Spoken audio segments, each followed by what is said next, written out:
But there is one thing that Bonnaroo has always been and will always be, which is rooted in the name of our show, which is that we offer the best in the streets in live music experience. I think we did have two things though we wanted to kind of just tease a little bit for next year, if you guys are cool with that. Let's go. Of course.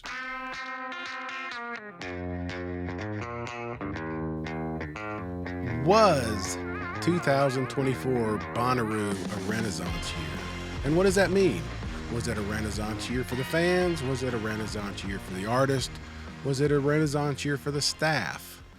What are the new camping options? Will students have a better, cheaper option? Will they be able to, maybe get in for a little bit cheaper? Will Bonnaroo become a festival spread over 2 weekends? What role will Where in the Woods play? Will EDM be there? Will Sunday night at Where in the Woods be what it was last year? Will comedy return to Bonnaroo? Will Brian Stone ever have a good day? And more importantly, will Lord Taco ever find his blue-haired mom? We're going to answer those questions and so much more on this episode of the What Podcast. I'm Barry. That's Lord Taco. That's Brian Stone. Hey, guys, how are you? Other than the clocks, I'm doing well, and I won't say another word other than that. I will. If you want an hour I was going to bring it up. If you want to listen to an hour of why turning the clocks back sucks twice a year, and whatever. I'm not going down that road. Anyway, I'm glad to see you guys, Russ. I see you're wearing your Beat T-shirt, man. Good to see you again. Shirt. Yeah. Brian, my God, you missed an unbelievable concert. Yeah, I can't wait to hear about it because I haven't talked to you guys. This is the first time we've discussed it. No, we have such a big show. We have Cory and Brad from C3 Presents, and we're going to dive way deep. I mean, we love the sausage making on this show, and guys, we make some sausage on this show. Everything that I just mentioned, we get into. Not kidding, but yeah, I have to talk about. Got to see Russ, got to hang out on Monday in Nashville at the Ryman, the Beat concert, Steve Vai, Tony Levin, Adrian Belew, Danny Carey from Tool, drummer. Unbelievable concert. What a great night. Everything, right, Russ? Everything just fell into place, right? So perfect, yeah. I actually was in Nashville earlier than you. I got there on Saturday, so that's no surprise to anybody. Yeah, we got there 2 weeks before the show. Yeah. So I stayed Saturday to Monday. You guys came into town Monday afternoon. We met up. We got some food. We got a few drinks, and then we went to the Ryman, I think that was my first time at the Ryman, to be honest. The Mother Church. Yeah. It's amazing. Absolutely beautiful historic venue. Everyone you've ever heard of has played it. And, what a great concert. Just what a great time. So what do they play primarily as far as material, music-wise? Is it throughout all the members? Go ahead. No, it's just the 3 80s album, early 80s records that King Crimson put out. Beat, which is where they derive the name of the project. Okay. 3 of a Perfect Pair and Discipline.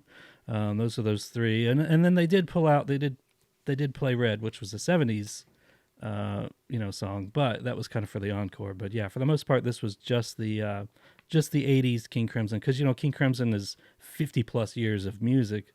It'd be hard to do an anthology of all of it. So picking just this one era, I think, was a good choice, and it was probably one of my favorite things I've ever seen. Interesting group of guys playing, from Steve Vai to Danny Carey, the two to me that stick out as more than the others, just because I'm not as familiar with this music as you guys are, and just an interesting mix. Robert Fripp, was the founding member, probably the only consistent member in King Crimson, and their guitar player, incredible guitar player. He's pretty much retired, right? He just sits at home and plays in his kitchen with his wife, who takes her shirt off and sings. Yes. Once a TikTok account or something? Yeah, YouTube or whatever. But he's pretty much given up, touring and writing and performing. And then Bill Bruford, I think, is also there. He was their longtime drummer. I think he is pretty much retired too. I don't know what else he's up to these days, but Danny he Carey. quit. He keeps quitting because jazz, right? We talked about that while we were standing in line for merch. He just he's a jazz drummer. That's why he quit. He quit. Yes, because they were going into more of a progressive, rock type direction, and then he ended up in King Crimson. Pretty much did the same thing. Quit. But yeah, his work is incredible too. I think Danny Carey and Steve Vai both did a great job. I mean, you could close your eyes and swear that's Robert Fripp and Bill Bruford playing. They hit note for note. It was perfect. That's cool. For people who don't, I mean, like Steve Vai, I heard of because of Zappa. I mean, he was a young 19, I think, year old, played with Zappa. Yeah. Tony Levin and Ballou played with Bowie and John Lennon and Genesis. I mean, on and on and on. These guys really. Frank Zappa kind of discovered both Steve Vai and Adrian Ballou. They both kind of came out of his, his repertoire. Yeah. But, I did not know. I did not know that. Yeah, I know Steve Vai from like that '90s kind of guitar, David Lee Van Roth. Halen kind of thing. I saw him with David Lee Roth. It's the loudest concert I've ever heard. It hurt me. I'm still recovering from the pain from how loud that was. And so you guys were sitting up top at the Ryman, right? Yeah, back 14th section, last row. The further back, the better in that place, and it's perfect back there. It was unbelievable. I remember at one point, I went with my brother and my nephew and Russ. We got lucky. We all ended up sitting together. Everything about it was just perfect. But I remember asking my brother Mike, they're both musicians, if this was being played by any other four human beings, it would have just sounded like mud. Mm-hmm. It was so incredible. I mean, it was just amazing. So it was really cool. So, yeah. Anyway, there was that. And that's part of the reason why this show is a week late. We're going to go a little bit early. Hopefully you're getting this this week. We know there's a lot going on. But this, Russ, we always sort of talk about when our new year starts. To me, this feels like the beginning of a new season. So this will be, season 9 for us? This will be season 8. And you're right. Yeah, I mean, we don't have headliners yet, but they dropped a ton of information on us that really gets you excited for 2025, right? It's we kind of wrap up last year, but it's sort of a what did you learn? What went right, what went wrong kind of thing. But it also, we talk about next year with these guys. And again, for those of you who are new to the show, Cory and Brad have been on several times. These are the folks that put this thing on, right? And we, they gave us so much time. First of all, I just can't, thanks. These guys we got them for an hour and a half, right? Every question we wanted to throw, and they had their things they wanted to talk about. I could have done 3 hours with them, and still I kind of teased the highlights a little bit. But Russ, you had your list. What were the things that stood out? And I don't want to give too much away because it's I said, it's a long episode, so we'll let them get into it. But what were the things that stood out? Things that jumped out to me, I would say, they did kind of confirm we're going to have another Thursday headliner. They wouldn't tell us who, obviously, but they kind of said we'll never be able to guess. But what'd you think of that? Should they do Thursday headliners every year from now on, or is that just a special thing, do you think? Is that too many headliners? Yeah, that was one. And the fact that you never guess. I mean, obviously Dolly came to mind, but the fact that he was so adamant you'll never guess, I'm like, okay, it's not Dolly then, because that's the first. So I don't know. I don't know how much time we want to spend on trying to guess.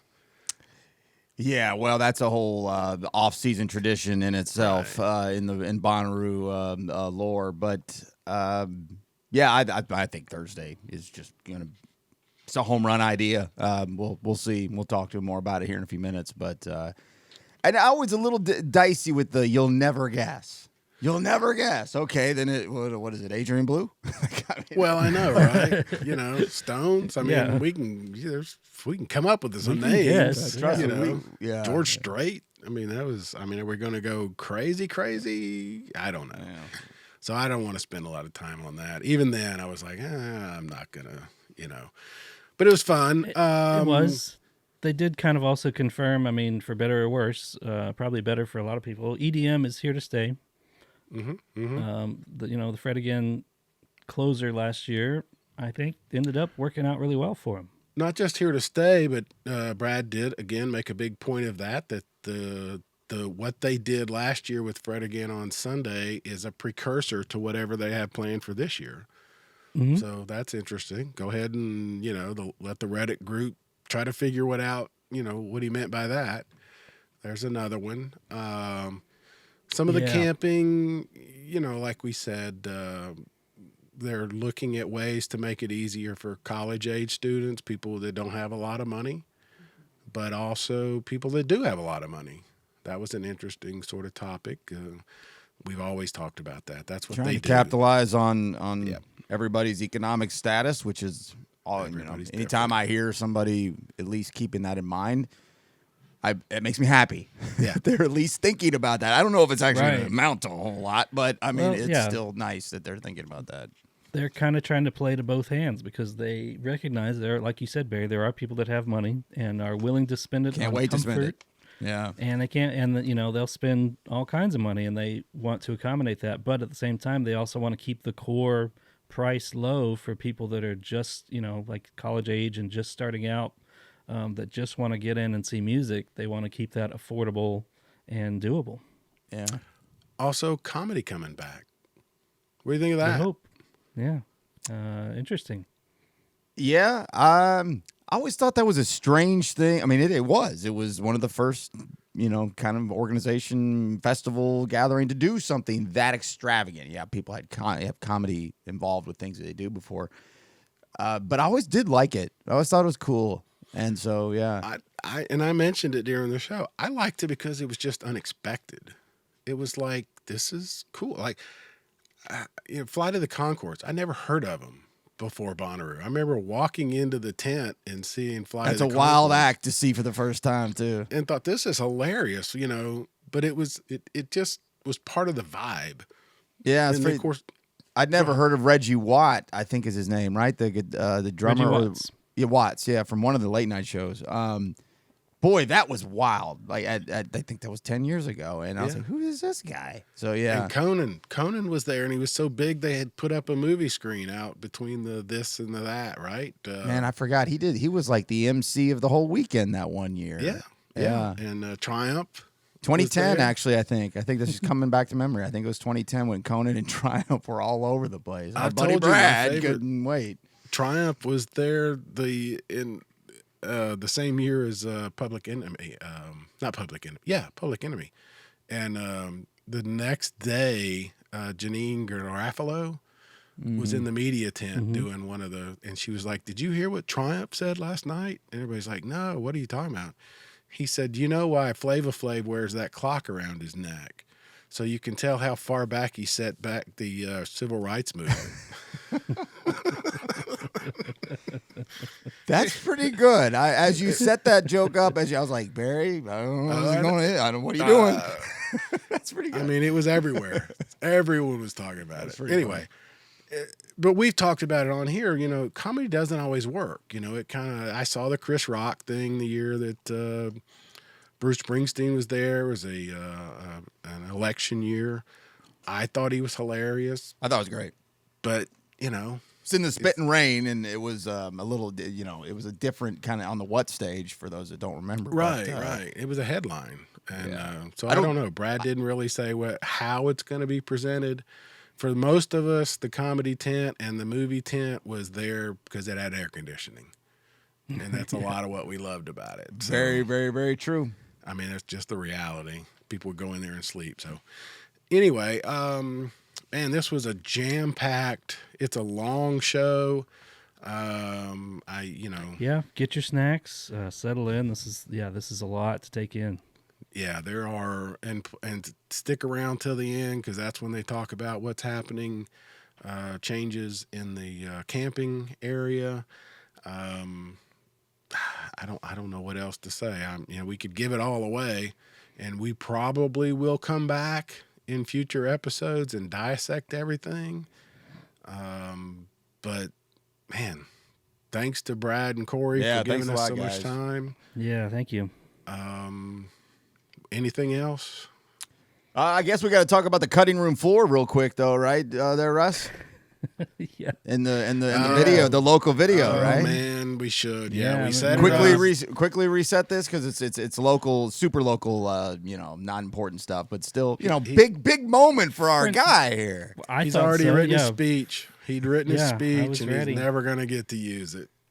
Yeah, local friends of ours. Your nephew Barry in a band called Lillian. They put out a call last month, I guess 2 months ago now. They need extras for. They're shooting a music video. It's going to be a bar scene. They need people to fill in the background and stand around and drink beers. Basically, yes. So Oh, so that's who better? That's a difficult role there for you, Russ, right? I was born to play it. Yeah. So I went and did that. And then a couple nights ago, they did a debut viewing party. The video is done, and we all watched it. I'm not in it at all. Oh my You god! can't even see hardly any of the background at all. So It's like the what old a waste. days of the NFL draft when the guy just sits there all day waiting for his name to be called and it never happens. There's Russ sitting there that like was it. PBR I in know, hand. Yeah, Shaved your Damn it. legs. Shaved your Damn legs for nothing. I know. Yeah, Dang. Exactly. I shaved my legs I for was this. robbed. I shaved for this. All right. But anyways, Well. go. It's still a good video. Go check it out. We'll put a link. Yeah, throw a link And, down there. Pretty fun. All right. All right. Well, here we go. Here's our interview with Brad and Cory from C3 Presents. These are the guys that put on Bonnaroo and so many other festivals, South Star, Railbird, and so many others. So hope you guys enjoy it, and we'll be back at the end to wrap it up.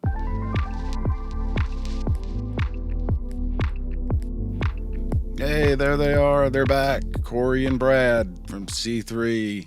You guys Got a are full becoming house. regulars on this show. Yeah. Yeah, when do we get to co-host an episode? I was where- about to say, Brad, I need some Yeah, time off in good the new idea. year. Yeah. Tell us when. Yeah, maybe Cory and I can pick a special guest to come on and we'll host a special episode. Of We got the- lots of jokes too. We can do bits for days. All Yeah, right. Ooh, I like that. We'll hand over the keys. You can have Yeah. the whole damn IP here. We'll just see you in June. That sounds like too much work. It is.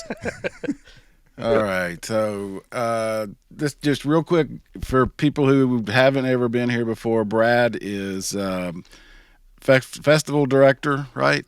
Correct. And Cory is marketing manager for C3. You guys are sort of in charge of putting these together, right? The Bonnaroos and the South Stars, and Cory, you get to go out there and sell it, right? And tell everybody how great it is. Yep. Yeah. Well, we have lots of questions. Let's go backwards a little. We've made mention on here when we left Bonnaroo back in June. I think, Brad, you sent me a text saying feels like, Renaissance, Bonnaroo Renaissance. Here we are, however many months later. Does it still feel that way? Yeah, 100%. I think there was a energy in the air with the fans that felt renewed. Took us a few years to get there. I think we were still, not that I still want to be blaming COVID for much, but the truth is that we're still digging out of holes that thing built for us. And I think the fans had probably their best Bonnaroo experience since 2019, which was a fantastic year. And I think next year is going to be even better, and we'll keep building on that momentum. That's always been how these events have worked. Is we see some momentum and we capitalize on it. Well, let me bounce off that just a little bit, Brad, because I actually had that on my notes further down. But since we're there now, I'll ask you to expand on that a little bit. How do you grade that as far as how it was for the average patron of the festival? I mean, I'm guessing you don't weed through all the comments of all the ridiculousness that is social media threads and stuff like that. And my guess is that you don't hang around We there very do. often. We do read every single one. Well, I think you would no. be foolish not to look at it a little bit. But how do you grade that? Where do those metrics come from? I think a lot of this comes from Cory's world, so I don't want to speak too much on it. But there are so many ways which we can hear and feel sometimes feedback from fans, right? The Reddit community is always a great litmus test, I think. I agree. Of understanding kind of, a lot of our, let's call it people who have been 5+ times. I'm just going to use that as an average. Sure. That's where those fans tend to live. So we can get really great feedback from people that we know are coming year over year from Reddit. And people who have maybe come even since the first year, like you guys, some of you guys. I feel like we get a lot of feedback on Reddit. In general, with social media, it's just, you can see it fluctuate. Like shows that, maybe don't have any issues, but don't blow your mind. They tend to just have not a lot going on, like live in a neutral territory. And when things go wrong, you see a big swell of negative comments, right? You see all of that interaction around that. And this past year, it was overwhelmingly positive interaction that we had across all of our social platforms. Yeah, that's my experience as well. What about you, Cory? I mean, that's a little something where you're a little closer to it.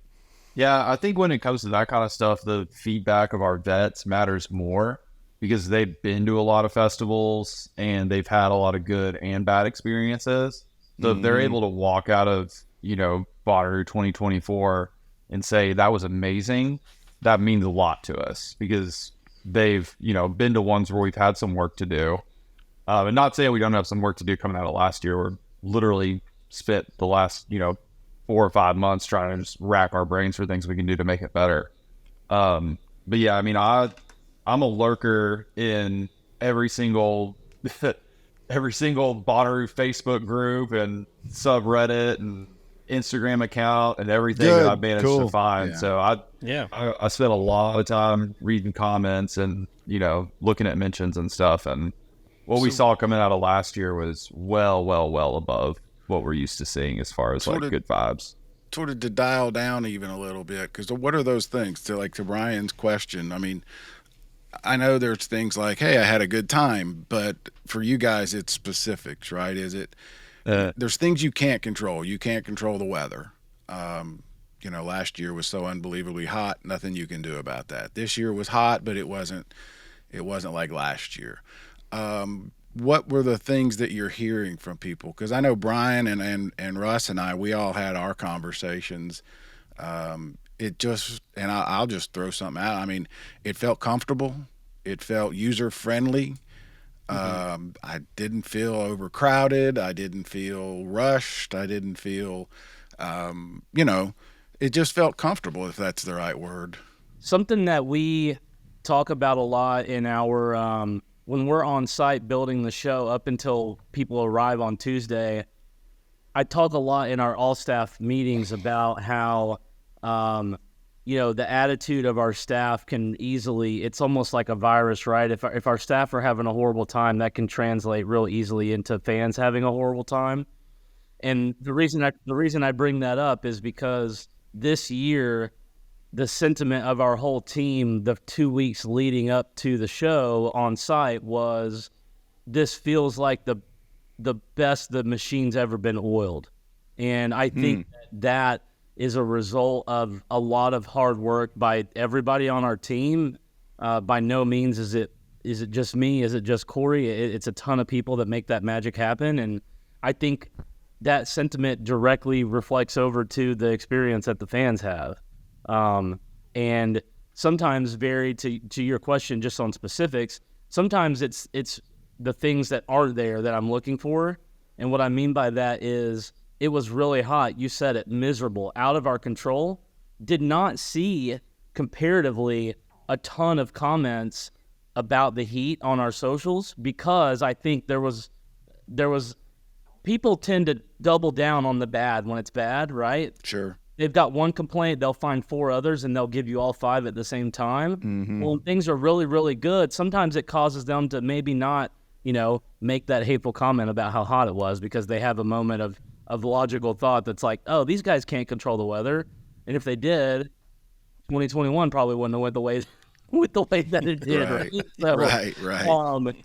I think, that's where my head's at on kind of reading the temperature of the fan. Yeah, it Well, definitely it's snowballs. You can feel it. Sorry, Brian. go ahead. Once things start like that, if you had a bad experience at will call, you couldn't get your wristband, or you got stuck in traffic, and the other side of that is, and it's always amazed me to hear people who say, I sat in traffic for 14 hours and I still had the time of my life. I mean, that just can't happen anywhere else. But, No.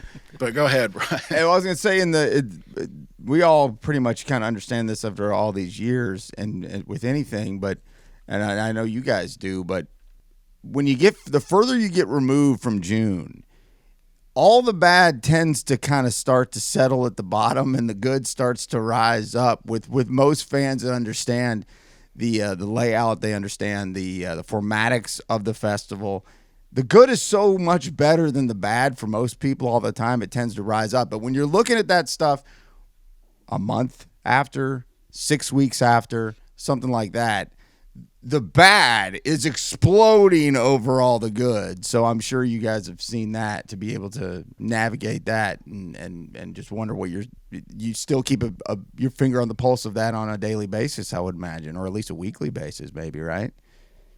I what I'll say to just maybe kind of put a period on this first question is that I think, not to pat ourselves on the back a bunch, but Cory and I and a lot of people on our team that have a touch point with any way that we engage with fans, whether it's on social media or it's the guest services team that's on site, we really care about the fan feedback.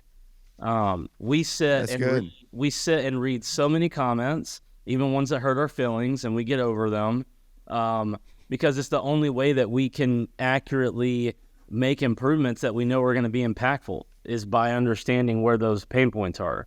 So I think if there's anything we're good at, it's listening to what the fans are saying and reacting to it. How do you, and maybe Cory, this is, it's for both of you, but how do you quantify and qualify some of that? I know going back to your point about you looking at the 5-year veterans, and I'm sure you weight their answers more than the first timer.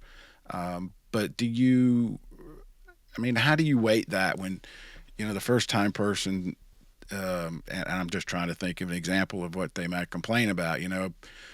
I'm going to guess some people are overwhelmed by how big the place is. There's a lot of walking. They're not always used to camping. That first time camper, you don't know what to bring, right? Yep. And so that impacts you, impacts the fan. How do you guys, when you're reading those sorts of things? There's just some things you can't control, right? Yeah. I think there's it's kind of a multi-step approach. The first step is, my job is to make sure that people have as few questions going into it as possible. That's why we're producing videos, doing, segments on socials leading into the show, doing these know before you goes. It's great that we have, people like y'all and the Rubus folks and other people who have been in the community for a long time that, also kind of act as stewards and, try to help people who are going for the first time and tell them, you need this, you need this. But I think step one is just trying to do as much on our end to educate people ahead of time, so that they don't run into problems when they get there. And then as far as like you said, during the festival is when you're going to see the most feedback. And, some people, the reality is they're going to go to Bonnaroo for the first time and maybe it's not for them. It's the same thing for anything. You go to a big arena show for the first time and maybe you say, well, traffic on the way out sucked. That was way too many people to be around. I think I'm going to go to club shows. So, sometimes you'll see some feedback like that and okay, this person gave it a shot. It's not their thing. That's totally cool. But then other stuff, you see, certain feedback about how people camped or what they brought, and you'll say, oh, that's a hole. They can fix that next year. That's something we need to make sure that we include in our comms. Or you'll see feedback about certain plazas being busier than the rest, which leads to some of our infrastructure being a little bit overrun.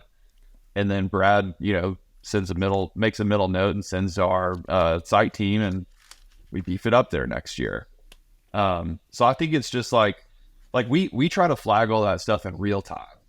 Like during the show, as we're seeing it, like we've got kind of a running list.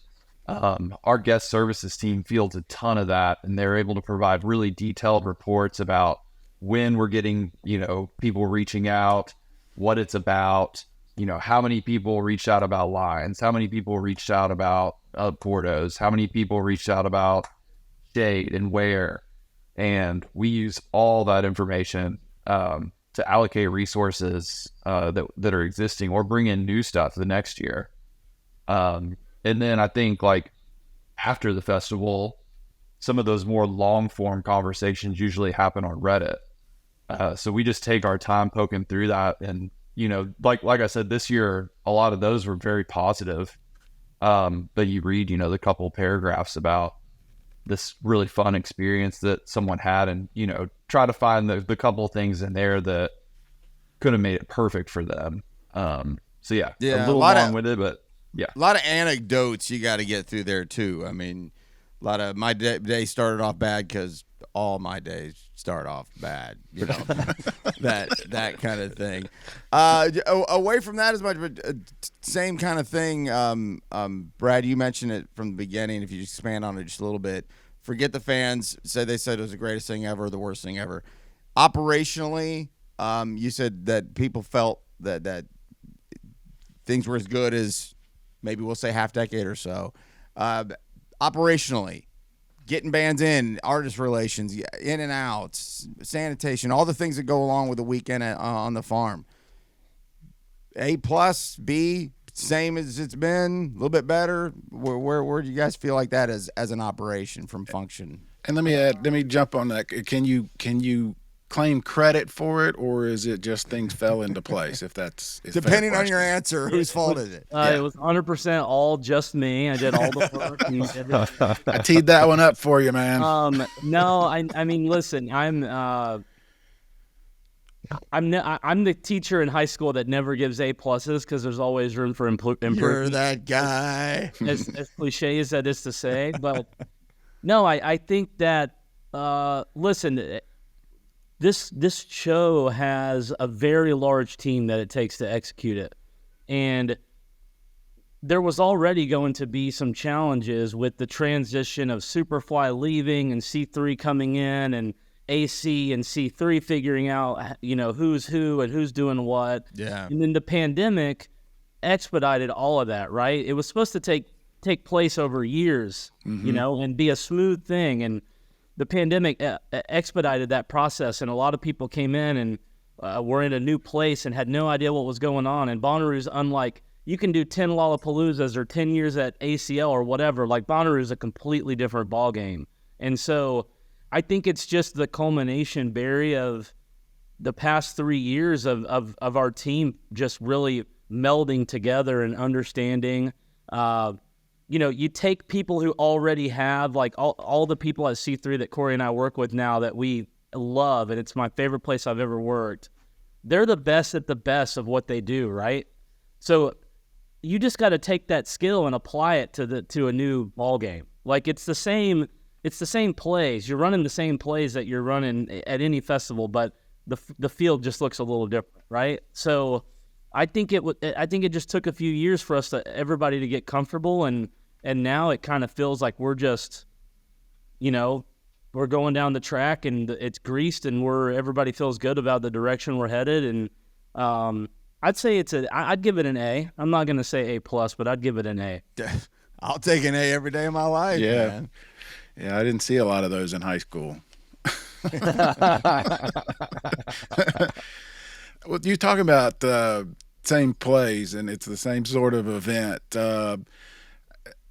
We cover some other festivals, but none like this one. And I wonder how much the fan and the groups of fans, how much you guys see all that. I know you do, because if you're looking at socials, but it always surprises me when we hear or see on Reddit, or we hear people being interviewed either on this show or some others, how unique everybody's experience is, but how similar, and how there are so many different groups doing group things, and taking it to the next level. It's not just, hey, let's meet here and we'll camp next to each other. It's they plan games, they print T-shirts, somebody's bringing food.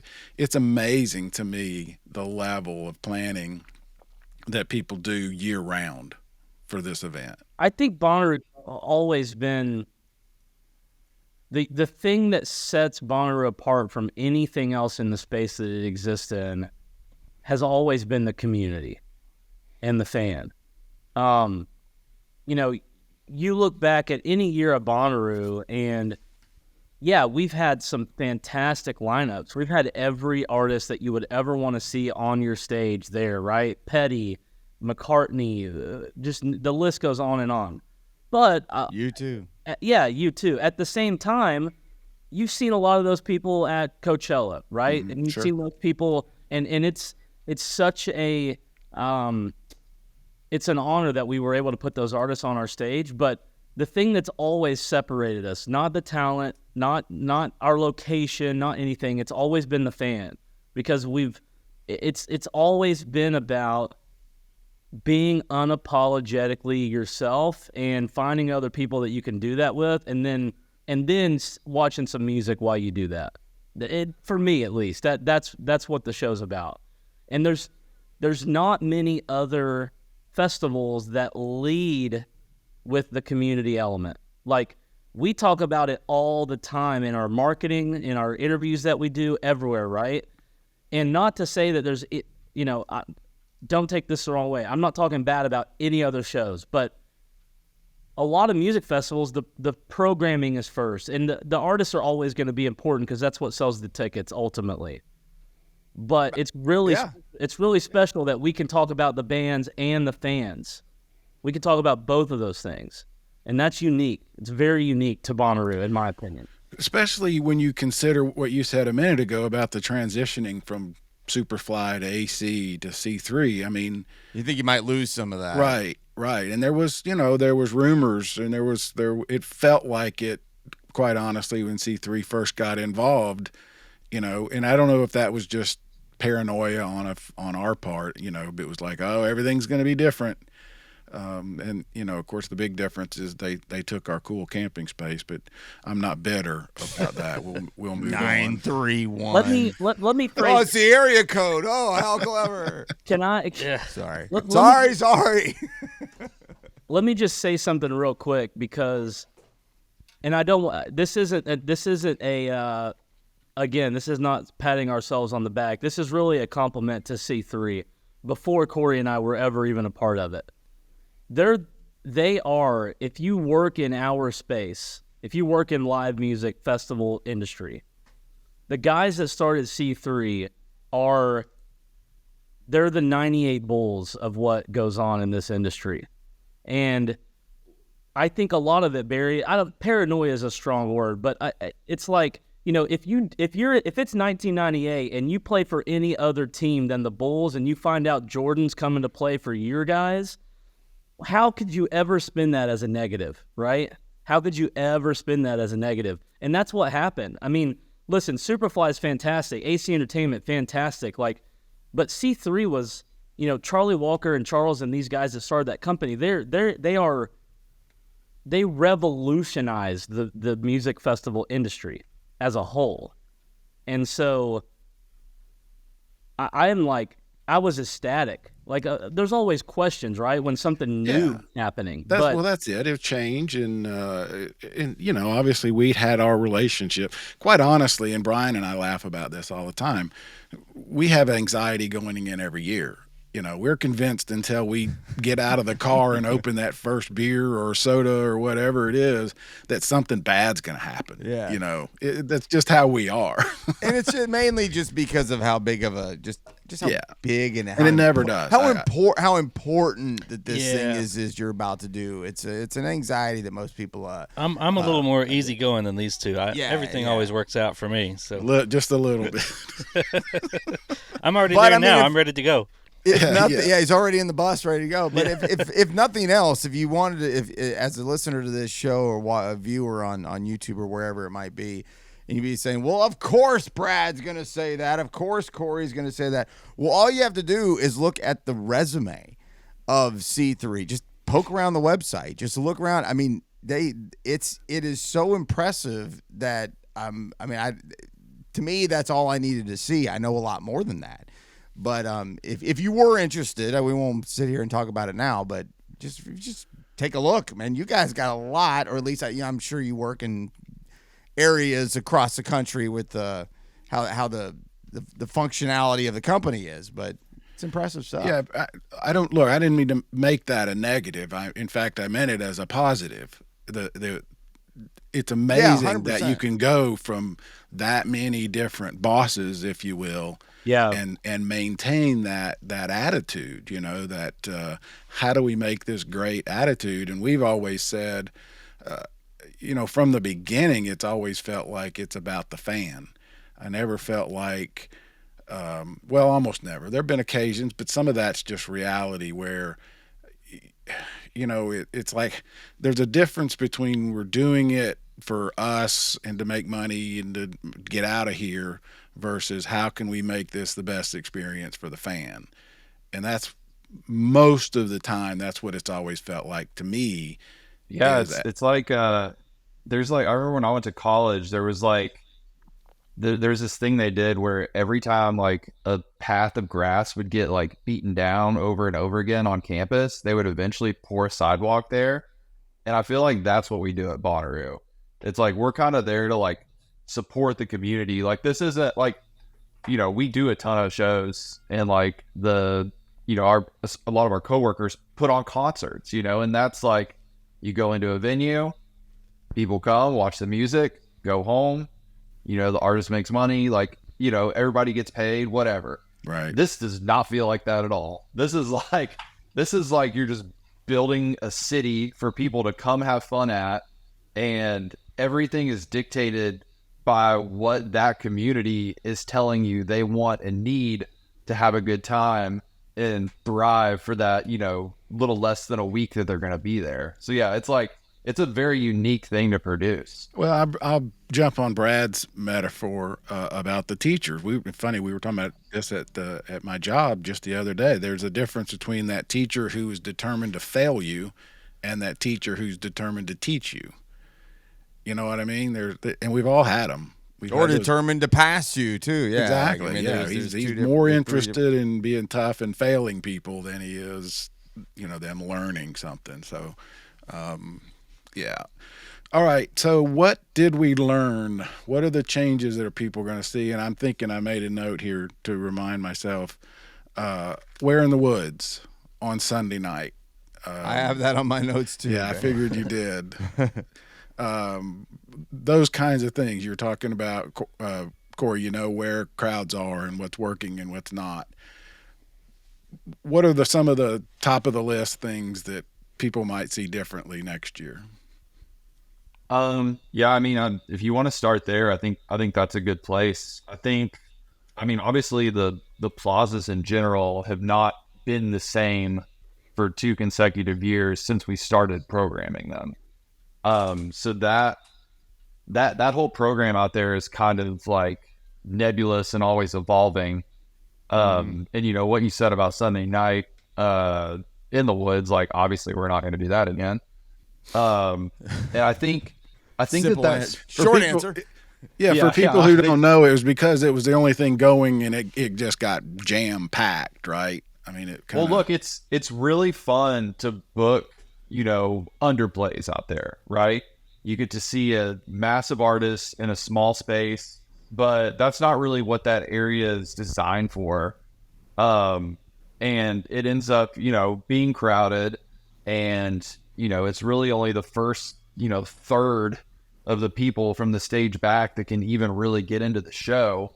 So yeah, I think this year, like, not to tease too much, but the EDM lineup this year is looking really, really great.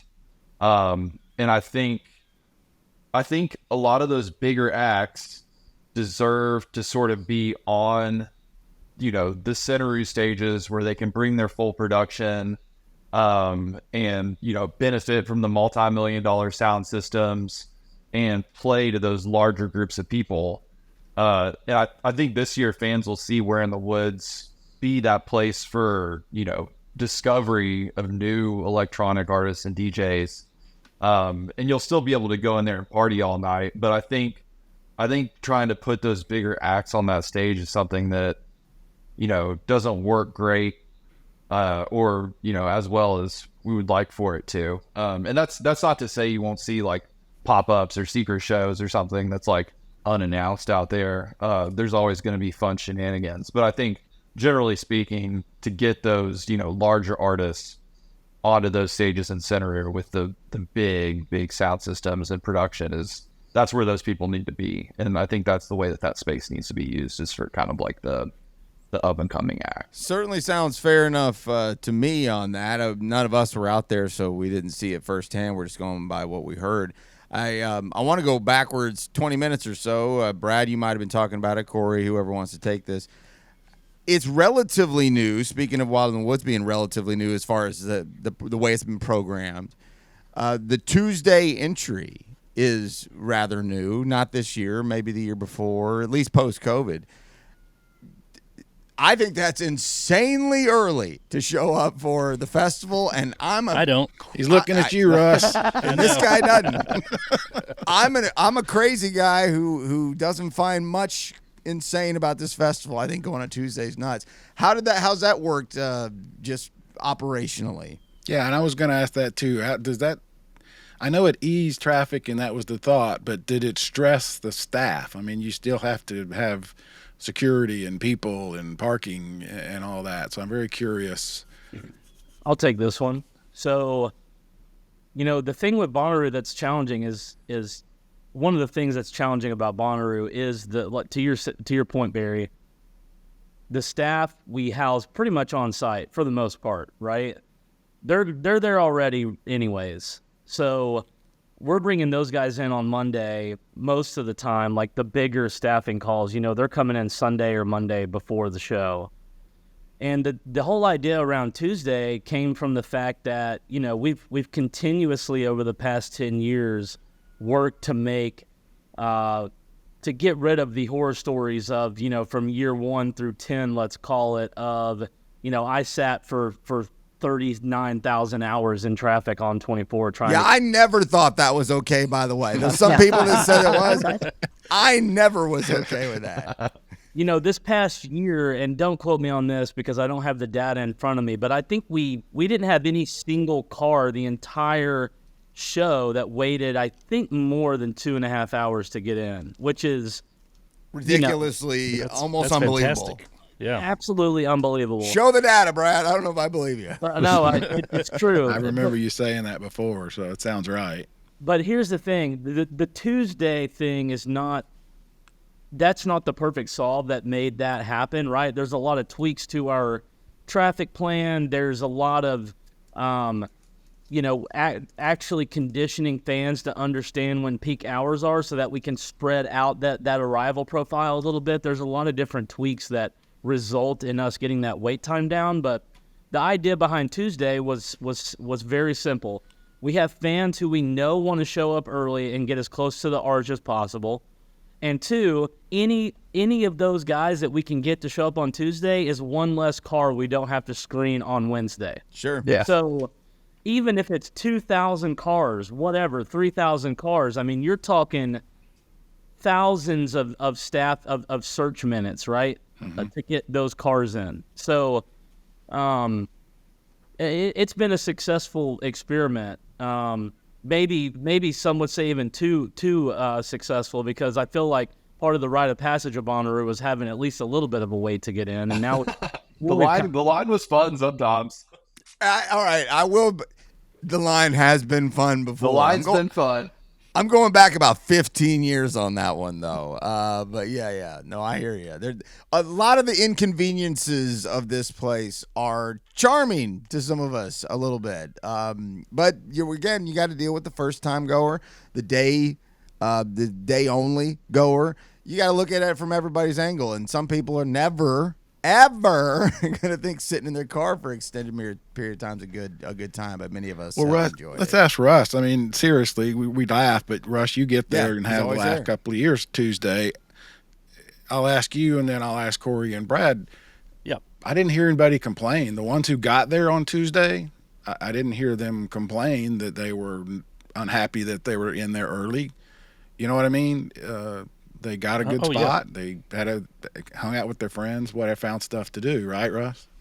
Right, and prior to the Tuesday early entry, I would go and sleep in the Walmart parking lot, the night before, and a bunch of other people did that too. So it was kind of like the party starts in Manchester before you even get inside to Bonnaroo, and now it's like we just get there Tuesday, and everything works out. So yeah, I mean, I think probably the most people that are going to come Tuesday are the most experienced and prepared, and so that they know they're going in for a whole week, so they plan accordingly, and they just make it a thing. So I'll always do Tuesday entry, I think. Hell yeah, Russ. We always got one car. Yeah. We always got at least one car coming in on Tuesday. I love that. Dude, I mean, we used to when I was going as a fan, like we would roll in as soon as you could on Wednesday, and like some of the most fun we had was, while they're still filling up the farm, you crack a beer as soon as you park the truck, and then just start throwing frisbee. No, I get it, Cory. And we used to get for everybody getting there early was Wednesday at 1:00. Yeah, and that's what we used to do for years. And we were like, yeah, we've been doing this early stuff for about a decade. Of course, they wouldn't let everybody. It's a fun do that. place to spend time, man. Like just to be able to like there's not a whole lot going on, so you can just wander around and find the party.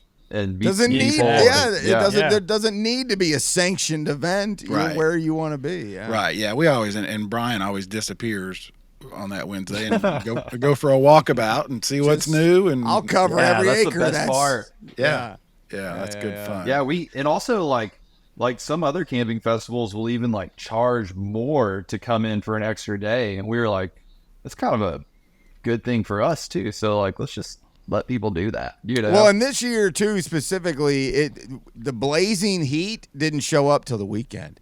On that Tuesday and Wednesday, that was a very mild, almost chilly night. Fantastic weather. Yeah, Tuesday night, Wednesday night, Thursday night. So even. I had a do jacket gotta, on, I remember. Yeah, you got to think about that kind of stuff too.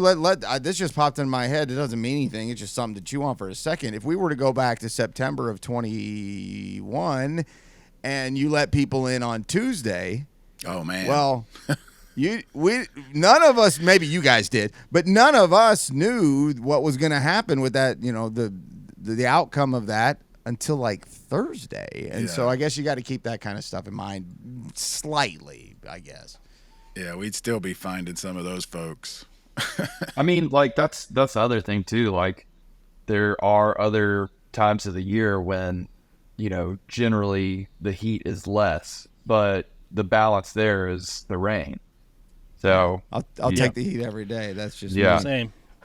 I want to shift gears a little bit and talk lineup, and this is kind of a broad, not just Bonnaroo, but you guys do other festivals. You just did South Star, and talking about lineup, I wanted to be sure and remind people that we broke news a couple of weeks ago. Boot Scoot Boogie Nights is the first band on the lineup, right?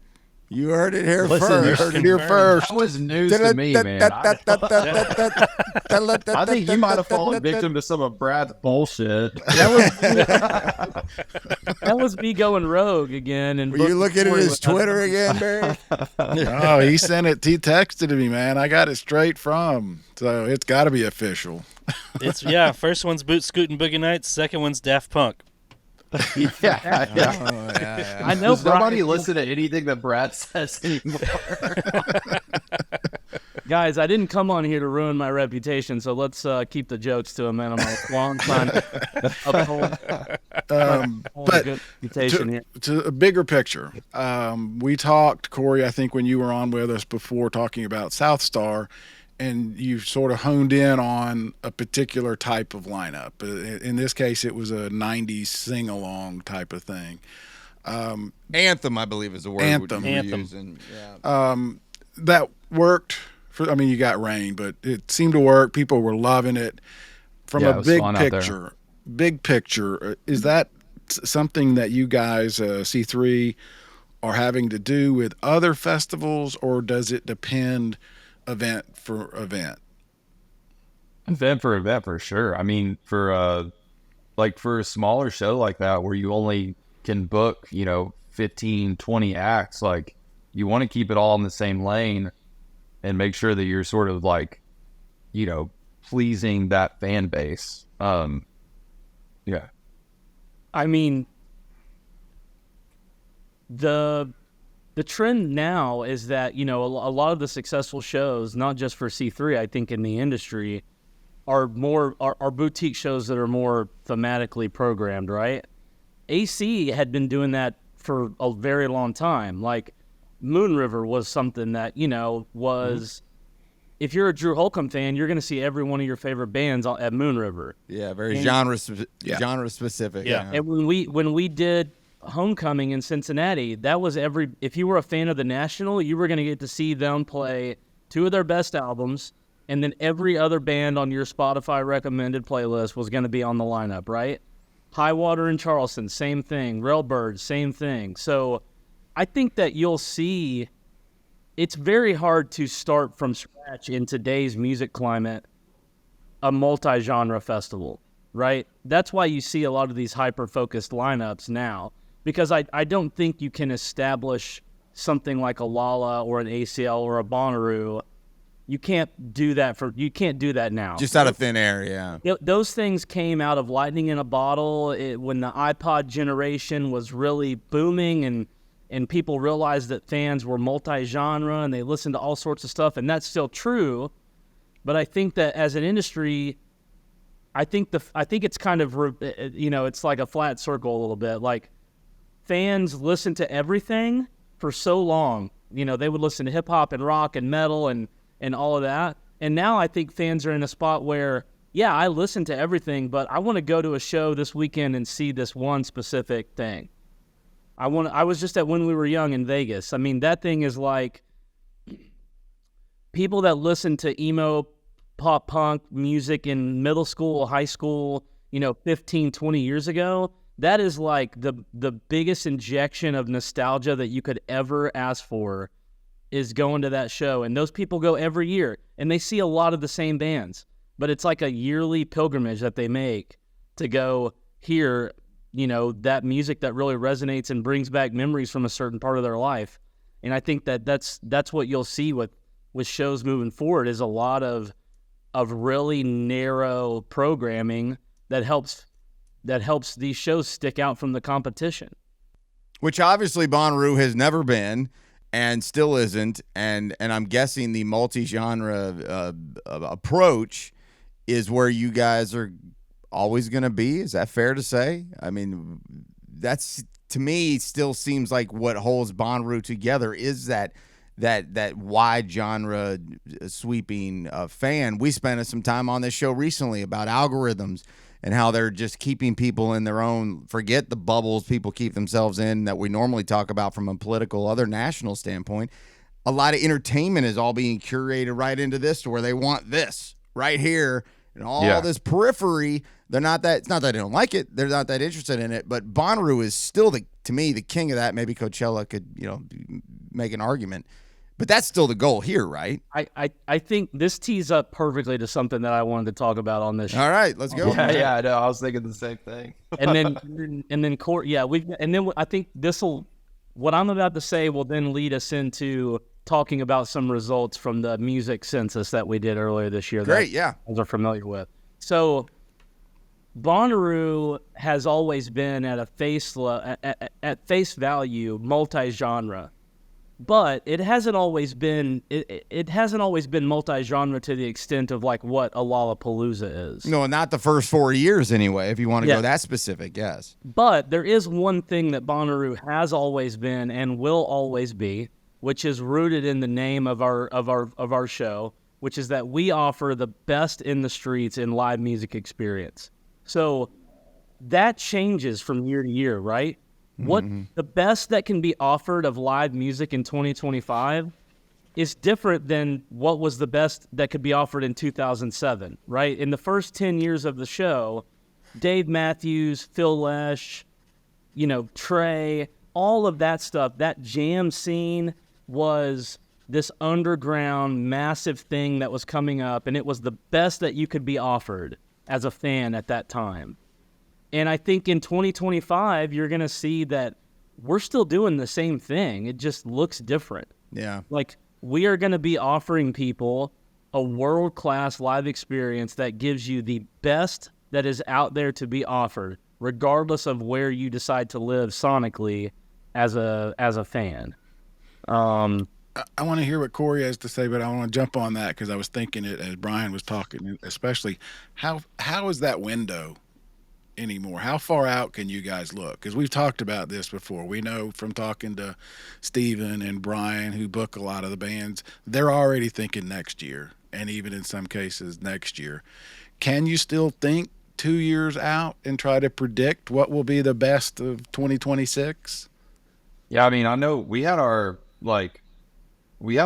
first confirmation for 2025 Bonnaroo before high water, so like back in March, and that was a conversation that had been going on for like 2+ years. So yeah, it's way out, but there's certain stuff that like this is a core Bonnaroo band, always going to be a core Bonnaroo act, and we're going to talk to them every single year, and whenever they want to play, they're going to play. So I'm sure there's a handful of names that come to mind for you guys. And so, like, I think the fans should know that those conversations are always happening. There's literally always a dialogue. I think a good example of that, and this is not a hint at next year, I just want to be clear about that. Where's my pen? We Mark, timestamp. well, this band just played, so it'll be obvious that we're not going to have them. But like a band like Paramore is always going to be welcome at Bonnaroo, right? Bonnaroo fans love Paramore. They're a darling of Nashville. Like I think that's what Cory's talking about as far as like bands that are kind of core to what we do as a festival.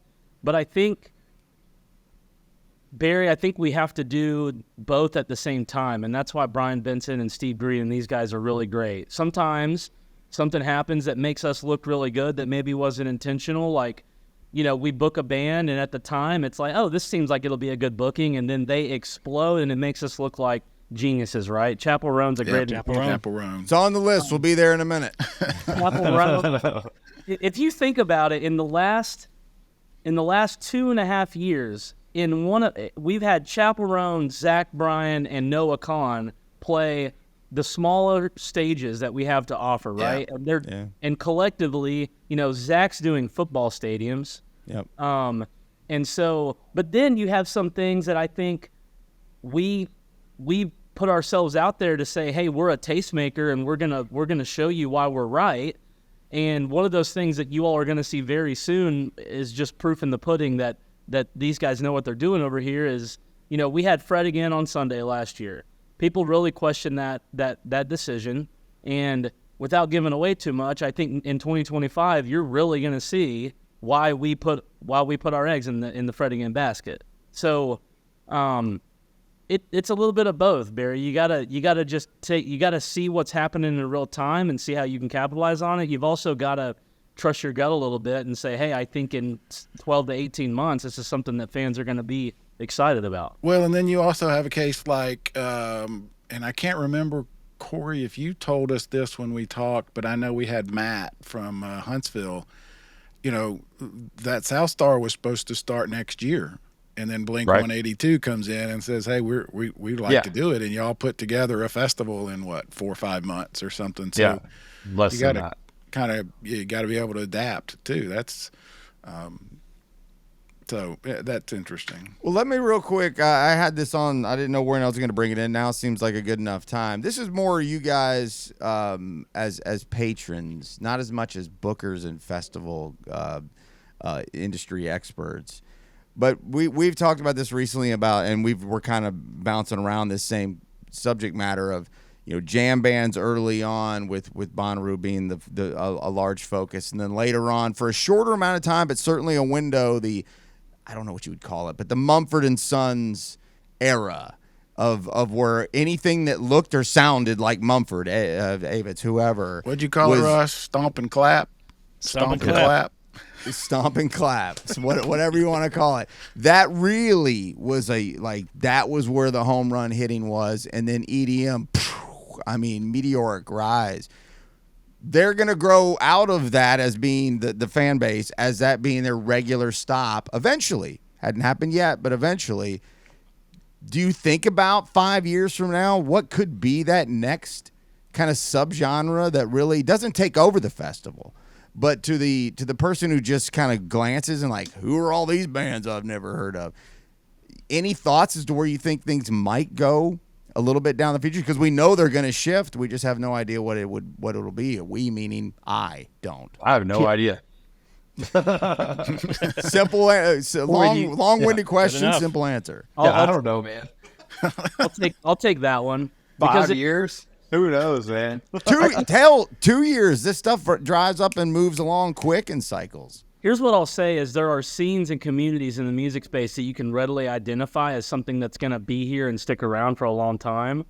And as much as this pains some people that will listen to this to hear, and I'm not making any sonic comparison here, so just please keep that in mind.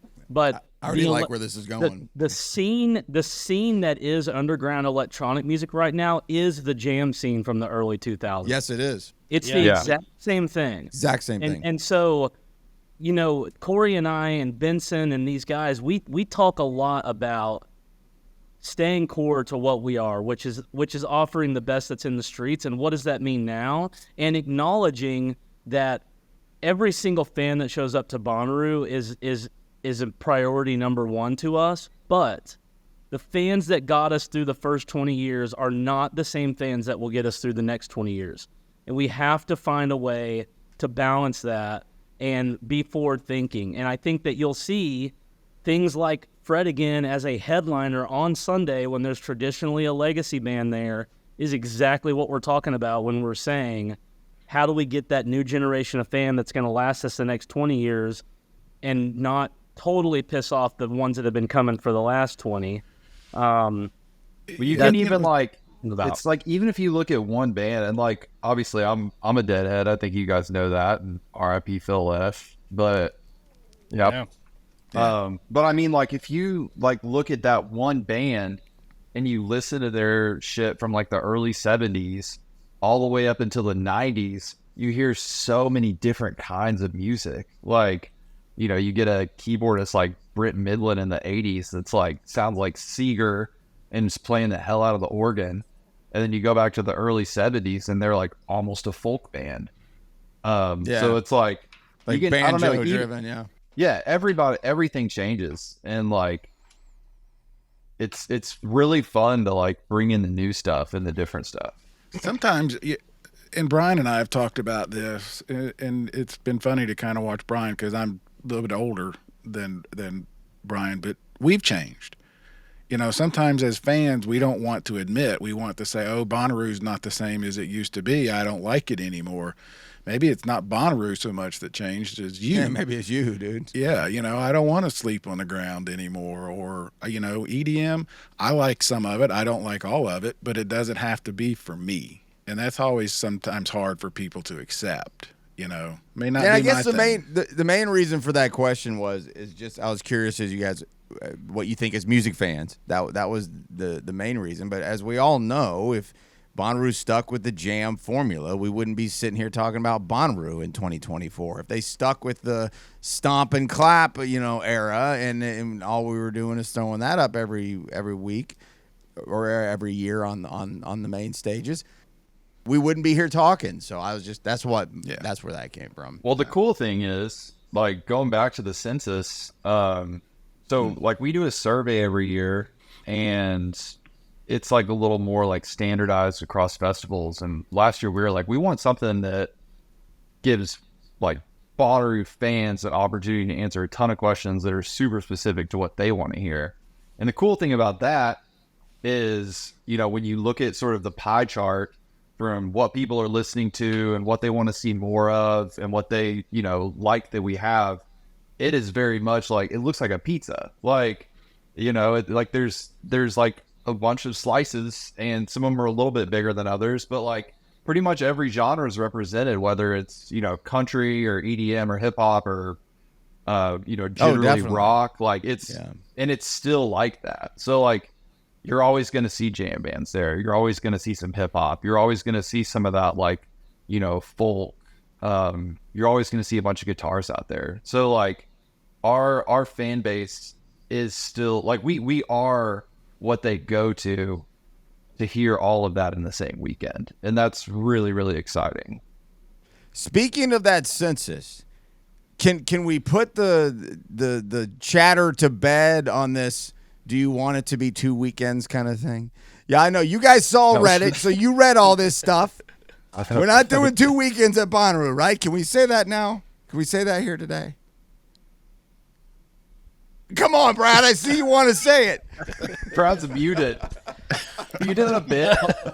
He's speechless. I should have given a really long answer, but stayed muted the whole time, so you guys couldn't really hear what I was saying. You're on mute. Yeah, we're not gonna do 2 weekends of Thank you. Listen, we ask Clip it. We ask these questions sometimes to make sure we're not missing something obvious. That's all it is. Yeah. It's nothing to do with our intention and more to do about our curiosity to make sure that there's not something blatantly in our face that we're just not picking up on. And there were a couple of questions like that in that survey. That was probably the most glaringly obvious one, but there were a few. And, we got a lot of, I pulled it up to see if I could remember correctly. Yeah, we got almost 20,000 responses to that survey, which is incredible. Wow. Yeah, and to what we're talking about, the pie, when you talk about genres of music that are represented at the show, it's a very tasty, delicious pie with lots of different slices. But a glaring thing to me was, how much electronic has grown as a slice of that pie over the past years. Like I'm looking at it right now. One of the questions, what macro genre of music would you say you listen to most? Of almost 20,000 responses, almost 27% identified electronic as their primary. Can't ignore that. Primary That's a genre. big slice. No, and what we've learned for having guests on, and that like you said, there's now subgenres within. They're all kinds of different. It's not just one type of music, and that gets back to that sort of jam thing that you mentioned. I had a question and I just lost it. Cory, let's talk. Oh, I know. The census, real quick. I'm sorry. Yeah, go ahead. Was there a surprise? And there was a happy surprise on my end. I mean, like you guys know I play guitar. I like rock bands. I've always been a jam fan. I like anything that's riff heavy, and like pretty much every question we asked about genre, we kept seeing like, we want more guitars, we want more bands. Keep the rock alive, baby. So Yeah. there's and like that's like subdivided in this general like rock category, and then you also have like indie, and then like jam is still represented. So I think people just want to see some good, make sure we got a good balance of guitars and bands out there. So it's nice. It like for someone like me, I think that's a big positive.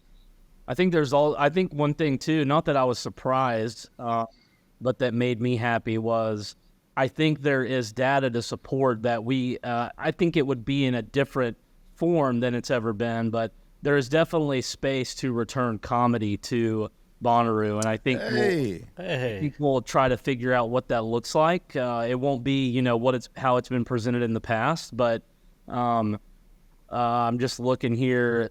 The question: would you be more likely to come to Bonnaroo if the lineup featured comedy acts? 24% said yes, and 60% said that it wouldn't make their decision to buy, but they would like it if it was there. So that's overwhelmingly, 75 to 80% of people have some sort of positive connotation with comedy at Bonnaroo. So it's interesting because art is in the title, and that's one of the things that always jumped out at me the first couple of years that I went was this place is different. And part of what was that there was the comedy tent and the film tent and all the art things. It wasn't just the music, and I think that helps it stand out. So I'm glad to hear that. I think we did have two things that we wanted to kind of just tease a little bit for next year, if you guys are cool with that. Let's go. Of course. The first one I think is that Thursday next year, we're gonna have something really special. You could never, you'd never guess this person in a million years. So don't go looking on Reddit. Don't go looking anywhere. You're never gonna get it. But we had an artist reach out to us that said it would really mean, like, we want to do this show. How do we make it happen? And so that person will be Rue Clue is that what we person got will here. be your Thursday headliner for 2025, and our whole team is super stoked about it. Well, since you just used the word headliner and the day of Thursday, Brad, can we expect I wouldn't listen. Thursday will be what makes sense for us to put a cool show together. If an opportunity arises to put a band on the main stage on Thursday, Okay, so you know where I was going. yeah, like listen, Thursday is our opportunity to fit someone in that maybe we have all the other headliner slots filled, and something comes along and says, hey, we want to do this show, and we're like, well, we can make it happen, but it's got to be Thursday, right? So I wouldn't say always expect from now on that there's going to be a headliner on Thursday. Okay. But if it presents itself and it makes sense, then we'll do it. Interesting. All right. All right. If anybody's asking for another opinion, I think you absolutely should, but no one's asking me. Yeah. I mean, we're trying to, like, that's another one where we're trying to decide what the fan wants. Like, a 4-day festival. They want an act on the what stage on Thursday. That's what the fan wants. That's what they want. You're probably right. But yeah, I think that Thursday is definitely going to be pretty fluid. You want me to do another tease, Brad? Is that what you're getting at?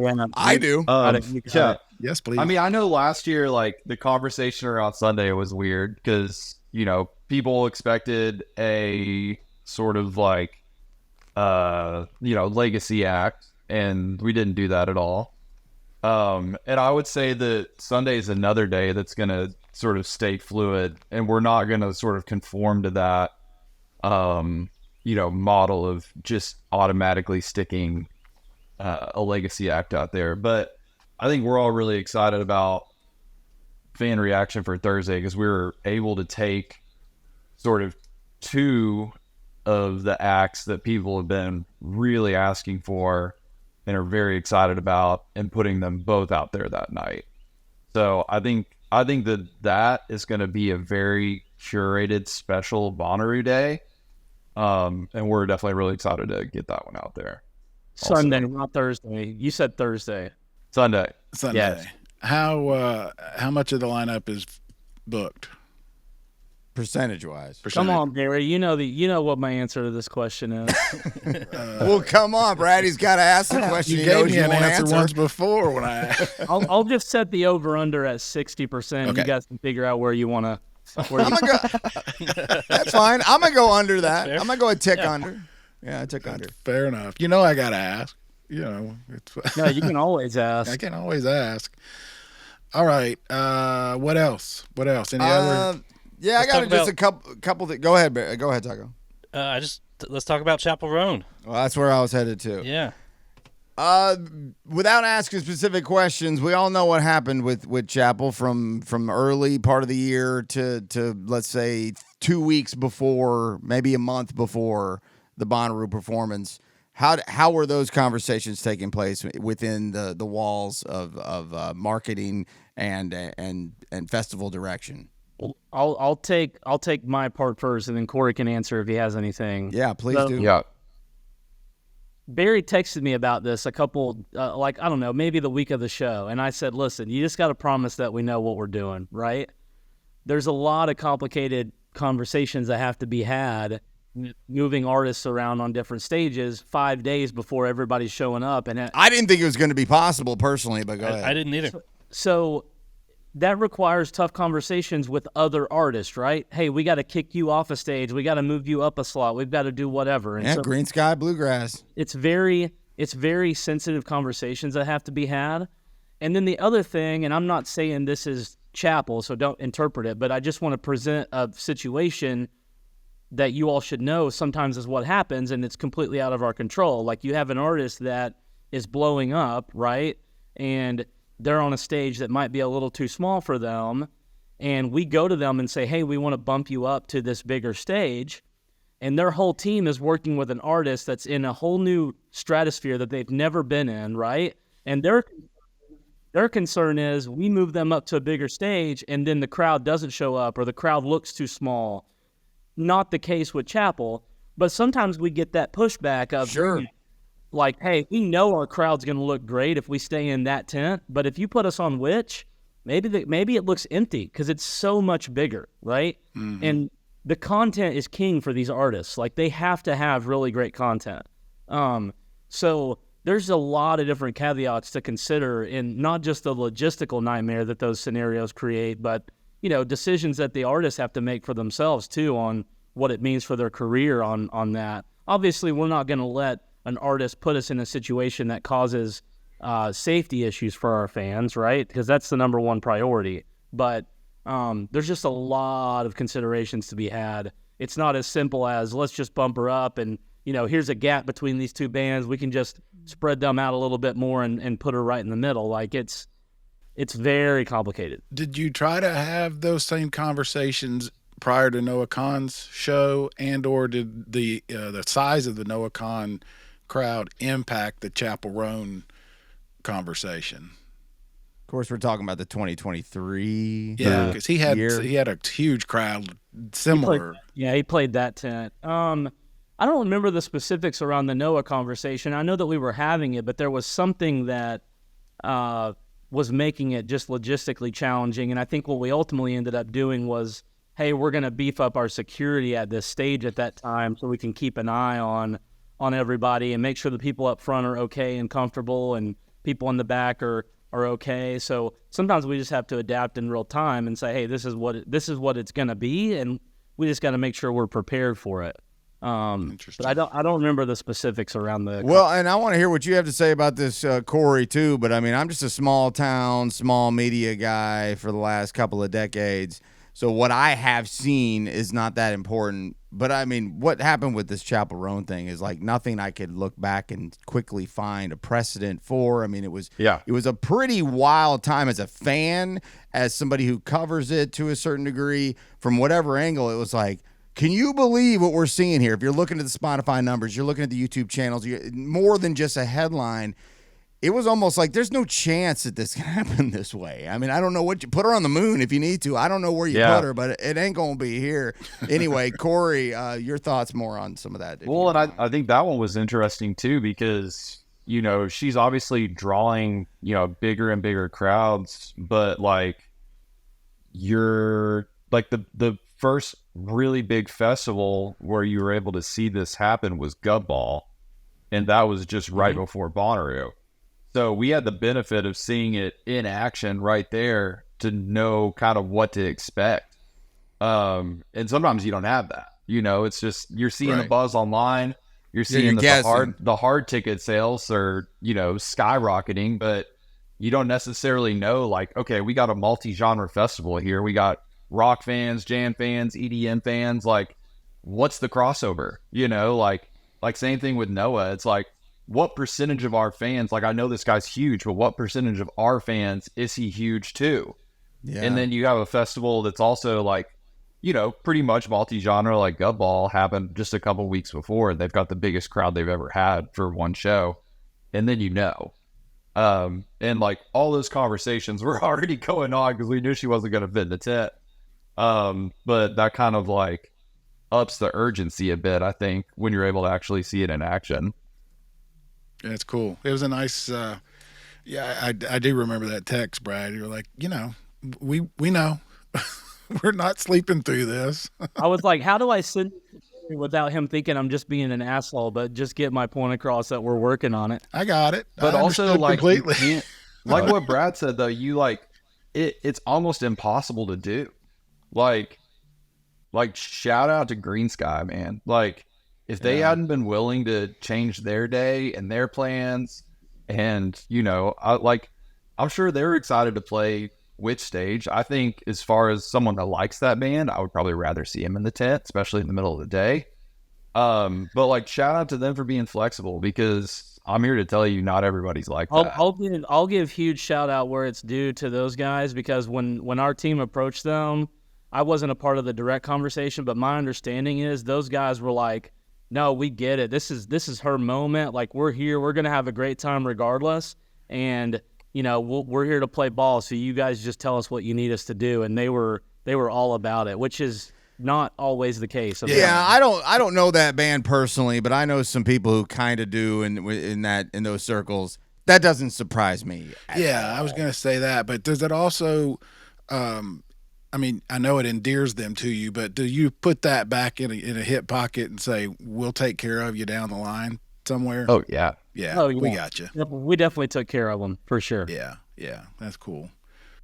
And as far as the performers from the 2024 Bonnaroo, the one that I had written down here I wanted to ask you about was the GWAR show. It wasn't the first time they played Bonnaroo. It's been a little while back. And I don't mean the show itself. But what I thought was interesting, what they've done, and I know more about GWAR now than I've ever known before, because they were so easily accessible to everybody in the media and fans and everybody else. But they had this huge, from what I can tell as a viewer, like a PR push for this show. I mean, they did a lot. They were in character the whole time. They were running around in their costumes. They were doing little vignettes. There was one I thought was really cool. They took over the production team or whatever. Oh, T with GWAR. Yeah, That's still my favorite. Yeah. I mean, I guess, Brad, this might be more for you. Maybe it's both of you guys. Do they reach out to you and say, hey, we're going to blitz the farm? Like, not they necessarily, but anybody who plans on doing something like that. Is that something you help facilitate, or is that just kind of like you're on your own? Listen, those guys just don't say no. Like, we have a lot of teams that are working on doing cool stuff behind the scenes, whether it's like for the Hulu stream or for our social media or for stuff that we'll release down the road.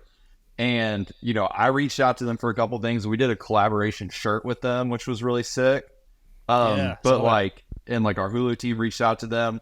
Everything that anybody asked them, they said yes to. I think that they just love it. They love what they do, and they have a lot of fun with it. And so I think, as different media outlets were reaching out with ideas, they were like, yeah, cool, we'll do that. Who cares? So I mean, I think love it's it. You just said a testament to those guys and how much fun they have with what they do. Dude, Cory, 100%. They weren't saying no to anybody. We could have been, dummy down here. They reached with out. 1,000 watt. Hey, y'all want to talk? Like, here we go, buddy. Yeah, Brian. I remember Brian that week. We all got the email. Hey, you want to interview with GWAR? And he's like, yeah, they're probably going to do a handful. You don't have it, and they gave us everything we wanted. They're awesome. It was great. I guess, I've touched on just about everything. I guess we'll throw it up on the screen, the one tweet that I got from you, Brad. Oh, Lordy, here we go. I had to go through. I was like, I know he's been throwing some stuff out there, but I think we're cooking with gas on Rue 2025 TBH. What is that supposed to mean, Brad? Cooking with gas, huh? Let's just say that the propane's on and the burgers are ready to go on the grill, and they're an answer! Wow. What an answer! They're going to be exactly what you want them to taste like when you take a bite. And I think when you look at Bonnaroo, going into the 2019 to 2020 lineup. When you look at those shows that were sold out, there's two things in that equation that I think were resulting in that success. One, momentum of the fan having a really great experience.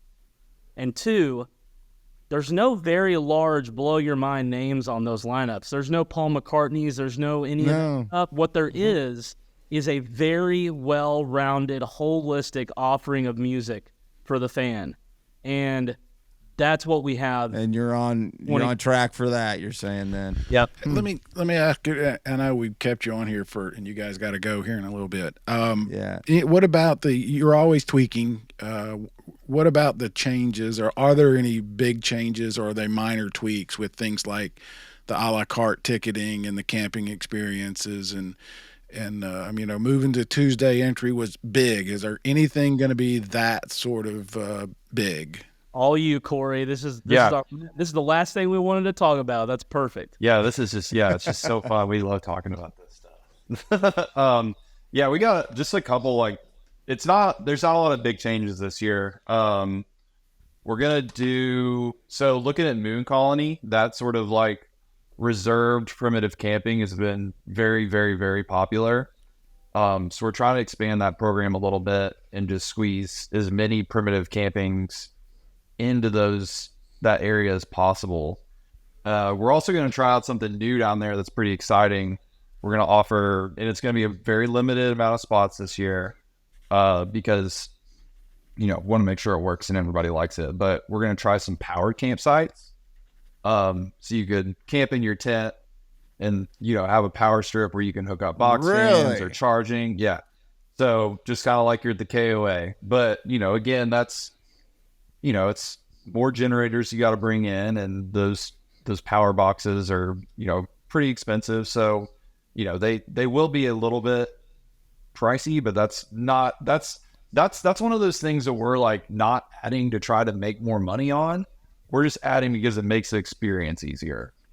So, and it costs money as you do it, so there you go. But to that point, electricity's like ice, out there. It's precious, precious currency. Well, to that point, and I'm glad you brought it up because we've talked about it before, and I think we talked about it with Matt again from Huntsville the other day. One of the things that we've learned, and it sounds like you guys have, in this a la carte thing proves it, is people have money and they're willing to spend it on comfort, right? I mean, if they want something, they're willing and able to spend it. It may not be for me, right? But it's for somebody, right? Yeah. So you're just trying to offer what people are asking for. Yeah. And then I think, that's kind of a good segue. I'm in my 30s now. I'm not that good at sleeping on the ground anymore. I'm a fairly large human and it doesn't always go well. So I may be down to spend, some bucks on getting an RV out there. But then looking back at my first few years, my first year at Bonnaroo was my freshman year in college, and I was sleeping in a one-man backpacking tent. I did not have an awning over it. Every night it collapsed in the middle of the night, and I would just kind of be roasting at 8 a.m. and just desperately trying to find the zipper and just push it off of me so I could get out. Oh my God. But at that stage of my life, price was the most important thing, and I think that part of our audience, we have to try to keep those prices as low as possible. So one thing me and Brad came up with this year was just to come out with a student ticket right from the start. We're going to have a really, really reasonably priced student ticket. We'll have a few thousand of those available during the pre-sale, and then we'll kind of proportionally bump them up for when the lineup comes out, and they'll still be, way cheaper than the regular ticket. And you'll have to verify that you're a student and all that. But what about a senior citizen discount? Come on, we got to add that in there somewhere, don't we? That's called renting an RV. That's called have a good pension or a good 401k, right? Yeah. I'll give we're excited about that. We're excited about that, but I would say otherwise, we're trying to just keep all the costs to the fan just flat this year. Try to keep those tickets as low as possible. What were you gonna say, Brad? I was just saying I'll give a 65 plus discount, Brian, when you get there.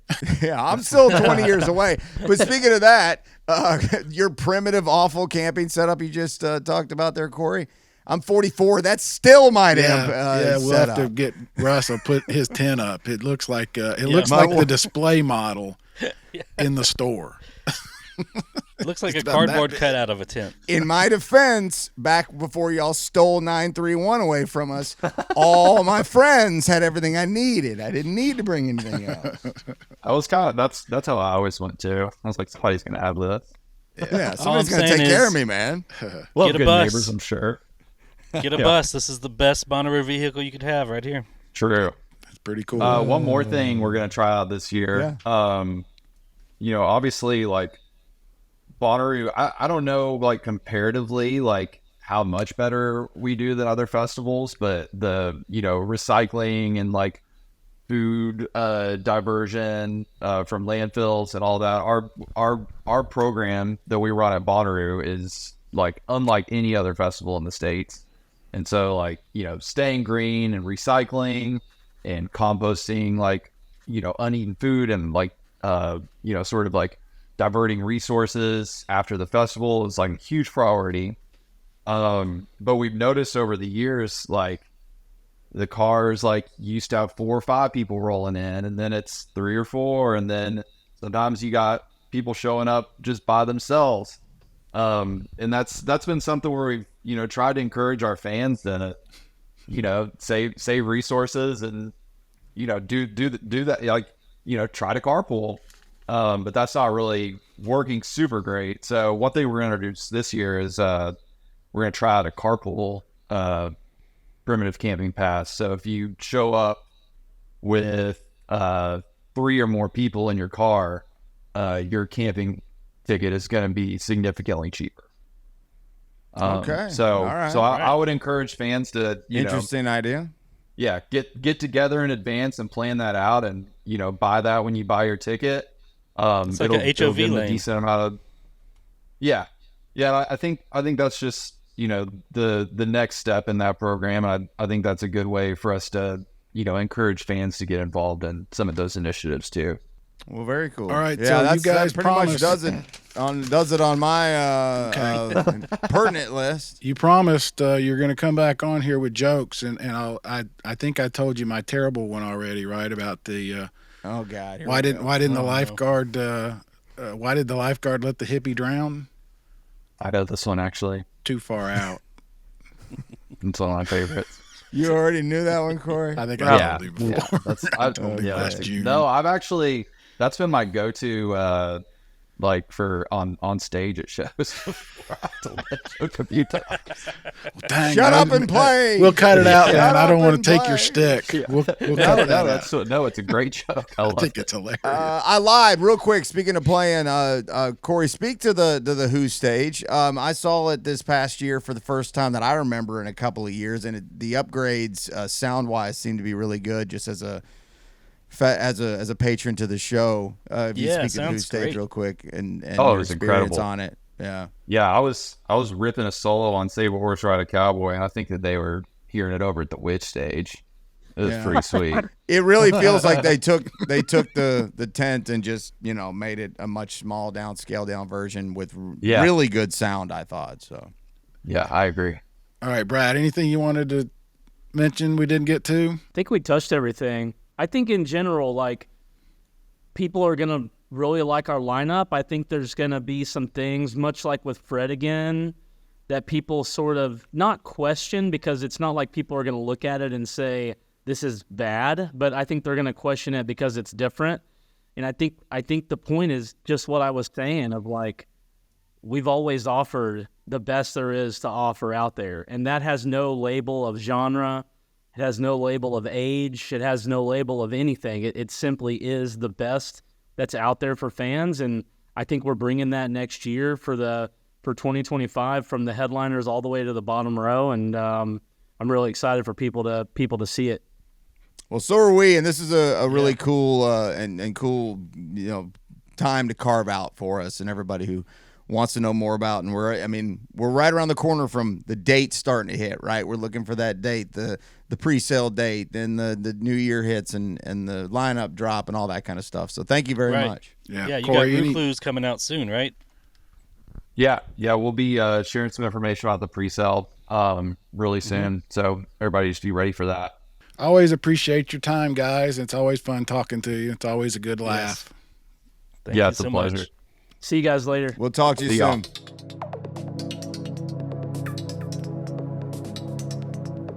All right, so there you go. Like I said, that's a lot to unpack. I need a nap after all that. Yeah. Definitely some snacks. Not just because of the clocks, right? Gotta leave some well. breadcrumbs, find your way back. I mean, look, we're into the sausage making, so we love this kind of stuff. And there is a lot in there. And they're very forthcoming. Obviously, Brad is, being coy and leaving some hints, which is fine. That's part of the fun. Yeah, Brad's got a style to him that I love it. like, actually. Yeah, It's- he likes to stir some shit up. his every now and then. his Twitter account, which I just been looking at here recently. We talked a little about that, and he's got a style that is very deliberate, and I like it. Yeah. He just joined the Discord too, by the way. Hey, welcome. He joined Maybe before I'll y'all join did. someday. Yeah, Well, no. along those lines, and Brian, you touched on it several times. The fact that they do read Reddit and they do look at the social media stuff. Yeah, they're idiots if they don't. Like I always anybody. Oh, don't look. Shut. Get out of here. Of I course they know, do. but Of I course mean they do. that's not a that's no They're small extremely thing. There's a plugged in. lot to be Yeah. learned and gleaned from doing that, and I think Yeah, it's you got to be important. you've got to be very disciplined to be able to go through the comment section anywhere online and get good information from that, because there is good information there, but you got to be disciplined when you go to look at it. If you're highly emotional, it ain't gonna work. And that's a difficult thing for everybody. I've had to deal with it myself. Yeah, and they did mention, they read it all, even the ones that hurt their feelings. But Good. like I I'm said, glad. if I'm glad they don't- admit that, because they should. Yeah. They should take a look. It ain't gonna hurt anything unless you're Yeah, soft. because if there's a blind spot, if there's something they don't know that's going on, they can't fix it. But I thought it was interesting that they sort of delineate, if that's the right word, the 5-year and plus versus the newcomer. I mean, I think Yeah. that's really important. There is a difference, right? The first-time guy has a completely different experience than, those of us that have been there several times. of course, yeah, definitely. I And thought that was important. yeah, it And is because I'm now the 5-year guy. I'm happy that I've graduated from newbie. I guess Welcome. I'm no longer. Yeah. yeah, because kind I of mean, a you're veteran. either gonna get, for like first year guy, you're gonna get, I'm never going back ever, or I can't wait. Start it tomorrow. I'll be there again tomorrow. And Yeah. and I don't know what my point was there, other than there's just a lot to keep in mind, and they're doing that. Yeah, expectations are. I can't imagine doing it as a first timer now. I do remember, my first time. Like I've said before, I thought I was going to the moon. I thought I had to pack everything as if it was a survival, test. It was, but that's completely different. And just going to a show versus the whole experience. So I think that's really important. So anyway. I think the camping, carpooling thing is certainly an interesting idea. I'll be really interested to see how that actually plays out. Like how accurate they can do something like that. So sometimes organizations will do, conglomerates, big company, whoever, small companies will do things just for the sake of doing things. Bonnaroo doesn't really work that way. I mean, the things they implement are designed to work. I mean, they're not just like facades. So that'll be interesting. Right. And I thought the other thing, and again, we'll probably unpack this more later, as I'm sure a lot of other people were. But he kind of dropped it, Brad did, that this is not maybe going to be a lineup of WOW headliners. That's right. We kind of And- glossed Yeah. over that one, And when he said that, I could, for some reason, I could remember that when we were talking about it, and I don't know if it was me that brought it up, but one of us, and we all agreed, it feels like there needs to be a wow year, because there hasn't been one. Not that it needs it all the time. That's just three people's opinion sitting on a podcast talking about it. Right. But quality over quantity, quantity over quality. I mean, you know, depending on how you want to look at it, we'll see. You know, I mean, as I always say, it doesn't matter who plays. You know, I don't care who's on the lineup. But that's exactly right. Like I said, we will definitely dive deeper into that in the future. I think, as will everybody else. And again, those are always subjective. The lineup is so subjective. Of course, yeah. If it's your favorite, it's the best ever. If it's not, then you hate it. So that's just how it works. But it's never not great. Never not great. And man, I can't thank those guys enough. I know. It still blows my mind they gave us that much time, and I can't thank them. I just appreciate it. So, all right, guys. Well, we got pre-sale coming up soon. I mean, we're already in November, so they're having a save the date on the 12th, and then the pre-sale begins the 21st. And we may have some stuff to give away in that regard. Yeah, we'll find out here pretty soon. So, we still have more episodes planned, and looking forward to it. Again, can't believe we're starting season 8. Here we go.